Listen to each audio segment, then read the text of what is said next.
5 different countries, 5 different centuries, and one identical system, and barely nobody survived to talk about it. This is a 4-part series about what happens when the state takes away every right of a woman, including the right to their own bodies. Part 1 is going to cover the foundation, chattel slavery in the United States.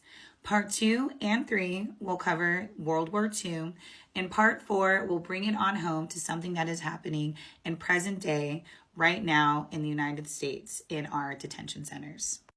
In 1808, the United States banned international slave trade.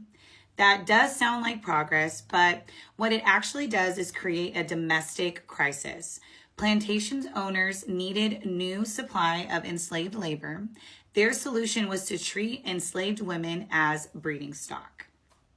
This isn't speculation. In the 1930s, the federal government interviewed over 2,300 formerly enslaved people. Their words are still in the Library of Congress. Mary Gaffney testified directly. He put another Negro man in with my mother, then put one with me. She was describing her enslaver, forcing her to reproduce like livestock.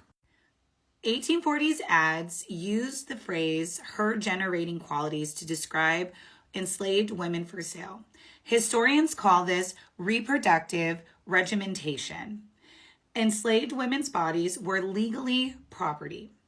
Their pregnancies were profit, and their children were born into the same system automatically by law, a law passed in Virginia in 1662. Here's what you need to hold on to for the rest of the series in every case that we're going to look at. In step 1, it all follows the same exact plan.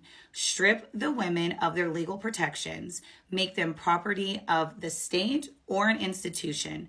Once that is done, everything else surely just follows, and make sure that you remember that.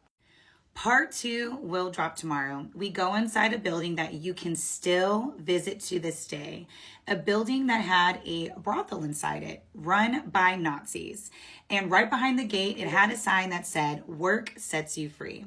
Make sure that you hit a follow so you don't miss out for the next part, and share this post for another person that needs to learn our shared history.